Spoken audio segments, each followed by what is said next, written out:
इमाम हुसैन अलैहिस्सलाम की शहादत के बाद आपके सर मुबारक को जिस्म से जुदा कर दिया गया। यजीदी सिपाहियों ने आपके जिस्म पर मौजूद तमाम चीज़ें लूट लीं और इमाम के जिस्म मुबारक को घोड़ों के टापुओं तले रोन दिया गया। रिवायतों से पता चलता है कि इमाम आली मकाम की शहादत के बाद कायनात में तलातुम पैदा हो गया। सयाह आंधियाँ चलने लगी, ज़लज़ला के आसार पैदा हुए, बिजलियाँ कड़कने लगीं, फ़िज़ा में तारीकी छा गई, आसमान सुर्ख हो गया, यहाँ तक कि लोगों ने समझा कि क़यामत करीब है। आप अलैहिस्सलाम का घोड़ा ज़ुलजनाह ज़ख्मी हालत में दौड़ता और हिनहिनाता हुआ खेमों की तरफ आया। बीबियाँ ज़ुलजनाह को देखकर समझ गईं कि इमाम शहीद हो चुके हैं, लिहाजा बीबियों ने गिरिया जारी करना शुरू कर दिया और अपने सर पर खाक मलने लगीं। ये शाम का वक्त था।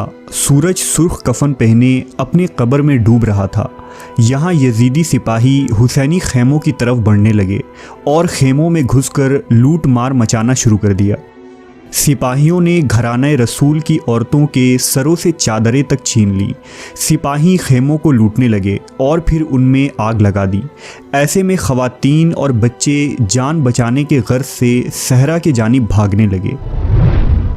अब इस काफ़िला हुसैनी की ज़िम्मेदारी इमाम अली की बेटी और इमाम हुसैन की बहन हज़रत ज़ैनब अलैहिस्सलाम पर था। लिहाजा ज़ैनब ऐसे हालात में यतीम बच्चों, बेवाओं और इमाम सज्जाद को संभालती और दूसरी जानिब गुमशुदा बच्चों को तलाश करती थीं।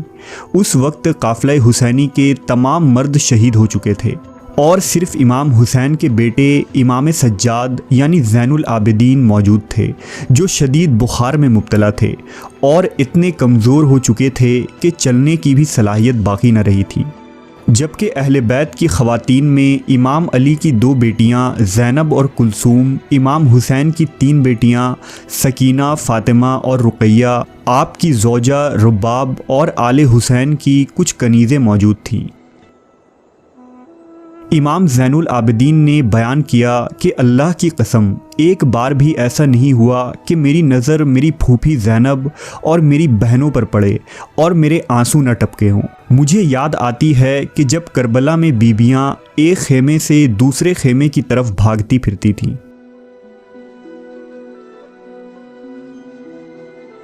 जुल्म व जबर की इंतहा ये थी कि इमाम हुसैन की 6 साला बेटी सकीना तक को न छोड़ा गया। रिवायत है कि जब मासूम सकीना खेमे से बाहर आई तो उसके दामन में आग लगी हुई थी। वो बहुत परेशान और बेचैन थी और खूब शोर मचा रही थी। वो अपने बाबा हुसैन को पुकार रही थी। जब शिमर ने सकीना के कानों में चमकते हुए मोतियों वाली बालियाँ देखीं तो उसे बेदर्दी से नोच ली, जिससे मासूम बच्ची के नाजुक कानों से खून बहने लगे। जब सकीना दर्द से चिल्लाई तो जालिमों ने तमाचे मारे, जिससे वो ज़मीन पर गिर पड़ी और आखिरकार फूफी ज़ैनब ने सकीना के कपड़ों पर लगी आग को बुझाया। 11 मुहर्रम के दिन ज़ुहर के वक्त इब्ने साद मलऊन ने यजीदी सिपाहियों की लाशों को दफनाया, जबकि इमाम हुसैन और उनके साथियों के जिस्म मुबारक को सहरा में बिना कफन व दफन के यूं ही छोड़ दिया गया। फिर ख़वातीन अहले बैत को जंजीरों और रस्सियों में असीर किया गया और कजावा ऊँट पर सवार करके उन्हें कूफा के जानिब ले जाया गया। अम्र बिन साद के हुक्म से असीरों को जानबूझकर उस जगह से गुजारा गया जहां इमाम हुसैन और आपके असहाब की कटी हुई लाशें बिखरी पड़ी थीं। इमाम के मक्तलगाह को देखकर ख़वातीन में वावेला मच गया। उनका सीना फट पड़ा और वो आहोजारी करने लगीं। जब बीबी ज़ैनब की नज़र इमाम की लाश पर पड़ी तो रोते हुए बुलंद आवाज़ से बोली, या मोहम्मदा, ये वही हुसैन है जो आसमान के नीचे पड़ा है, खाक व खून में लथपथ है, जिसके जिस्म के टुकड़े कर दिए गए। या मोहम्मदा, तेरी बेटियों को असीर बनाया गया। और फिर बीबियाँ मातम करने लगीं।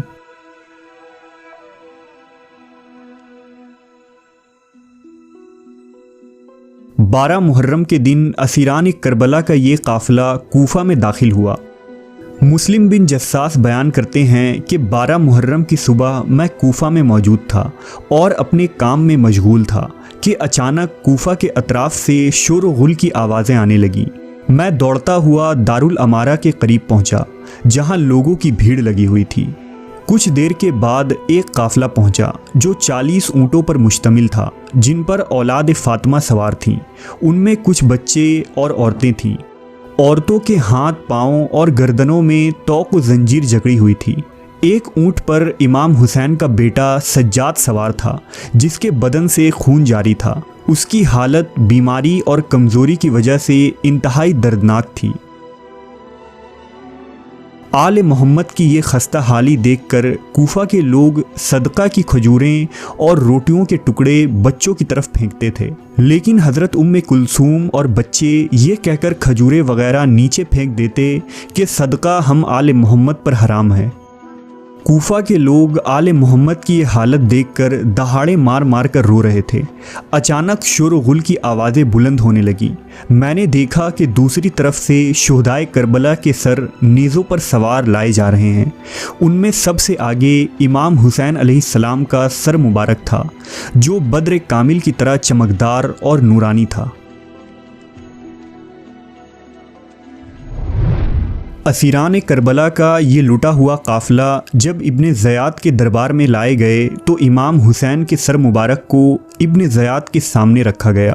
वो बदबख्त इमाम के सर पर छड़ियाँ मारने लगा। इस कर्बनाक मंजर को देखकर दरबार में मौजूद एक सहाबी के सीने में आग लग गई और वो इब्ने ज़याद को बद्दुआ देकर दरबार से बाहर निकल गए। हज़रत ज़ैनब हक़ीर लिबास में मलबूस ख़वातीन और कनीज़ों के साथ थीं और दरबार के एक कोने में बैठी रो रही थी। इब्ने ज़याद ने पूछा, ये औरत जो कोने में ख़वातीन के दरमियान है वो कौन है? इस पर किसी कनीज़ ने जवाब दिया कि वो फ़ातिमा ज़ुहरा की बेटी ज़ैनब है। इब्ने ज़याद ने कहा, तमाम तारीफ़ें उस अल्लाह के लिए जिसने तुम्हारे ख़ानदान को रुसवा किया। हज़रत ज़ैनब उससे मुखातिब हुई और फरमाया, तमाम तारीफ़ें उस अल्लाह के लिए हैं जिसने हमें पैगंबर के ज़रिए नवाजा और हर नापाकी से दूर रखा। फासिक के अलावा किसी की रुसवाई नहीं होती और बदकार के अलावा कोई झूठ नहीं बोलता। इब्ने ज़याद ने कहा, देख लिया कि अल्लाह ने तुम्हारे ख़ानदान के साथ क्या किया। ज़ैनब बोली, अच्छाई के सिवा कुछ नहीं देखा। ये वो लोग थे जिनके मुक़द्दर में अल्लाह ने कत्ल होना करार दिया था और उन्होंने भी इताअत की और अपनी अब्दी मंजिल के जानिब चले गए। इब्ने ज़याद बोला, अल्लाह ने तुम्हारे नाफरमान भाई हुसैन और उसके ख़ानदान और सरकश लश्कर को मार कर मेरे दिल को शिफा बख्शा है। ज़ैनब ने फरमाया, खुदा की कसम, तुमने हमारे बुज़ुर्ग को मारा, हमारे दरख्त को काटा और जड़ को उखाड़ा। अगर ये काम तुम्हारी दिली तस्कीन का बाअस हो तो तुमने शिफा को पाया। इस तौहीन पर इब्ने ज़याद ने गुस्से में कहा, ये भी अपने बाप अली की तरह माहिर ख़तीब है।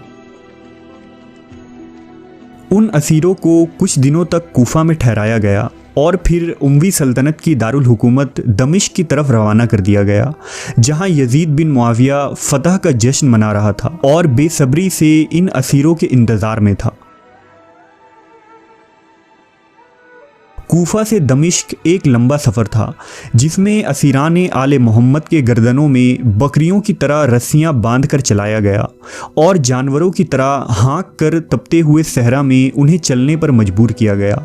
अगर इस दौरान थोड़ी सी भी सुस्ती होती तो उन्हें मारा जाता। लंबी लंबी मुसाफत को तय करने के बाद जब रात होती तो काफ़िला को खुले सहरा में ठहराया जाता और सुबह होते ही फिर असीरों का ये काफ़िला दमिश्क के रास्ते चल पड़ता। कूफा से शाम तक के इस सफ़र में असीरों पर क्या क्या मसाइब व आलाम ढाए गए और इस कारवान को किन किन मुश्किलात का सामना करना पड़ा, अगर इन मसाइब को तहरीर की जाएं तो सफ़ों के सफ़े भर जाएंगे, लेकिन जुल्म बर्बरियत की ये दास्तान ख़त्म न होगी।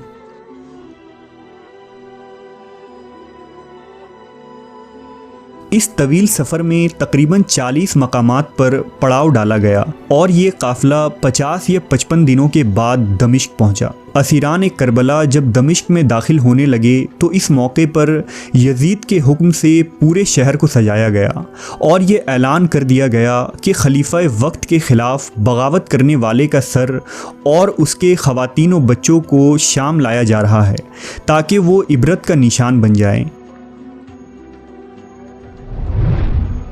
असीरों को बाज़ारों से गुजार कर यजीद के दरबार में लाया गया तो इमाम हुसैन के सर मुबारक को एक तश्त में रखकर यजीद के सामने पेश किया गया।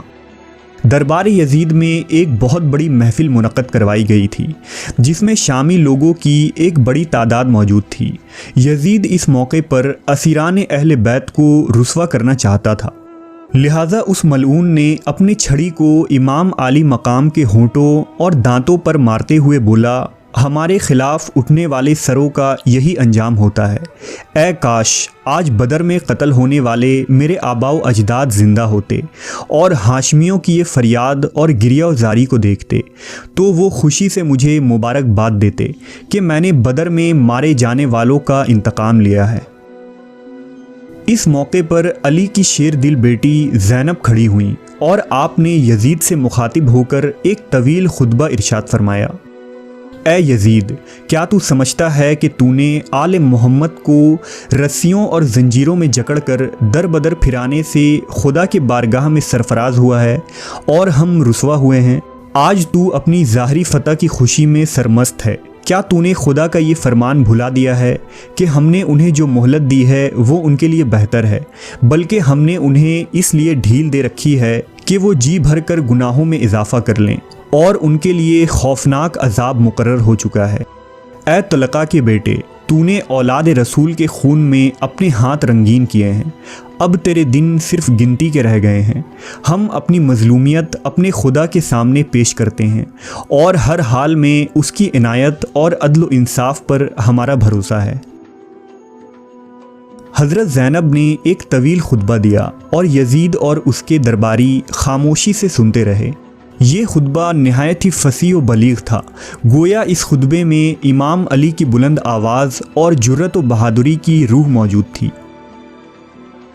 खुतबा के ख़त्म होने तक यजीद पसीने से सराबोर हो चुका था और वो खौफ से काँप रहा था। इस खुतबे ने यजीद की सल्तनत और अमारत की बुनियादें हिला दी और खुद उसके दरबार में मौजूद अहले शाम उसके ख़िलाफ़ हो गए। बीबी ज़ैनब का ये खुतबा ही था जिसने बाद में मुख्तार सक़फ़ी और तवाबीन का इनकलाब लाया। बहरहाल कुछ दिन यजीदियों ने असीरों को दमिश्क में ठहराए रखा और फिर उन ख़वातीन को सवारियों पर सवार करके मदीना पहुंचा दिया गया। शहादत हुसैन का सबसे बड़ा सबक ये है कि जुल्म के आगे सर न झुकाया जाए और इंसान अपनी खुददारी और शर्फ को जालिम के कदमों में रोंदने के लिए न डाल दे। रसूल अल्लाह सल्लल्लाहु अलैहि वसल्लम की औलादों ने अपने लहू से हक़ व बातिल के दरमियान सच्चाई की जो लकीर खींची, उसने ये साबित कर दिया कि तारीख़ में वही लोग ज़िंदा रहते हैं जो जालिम, बातिल और जाबिर क़ुव्वतों के सामने सर झुकाने के बजाय सर कटाने का हौसला रखते हैं।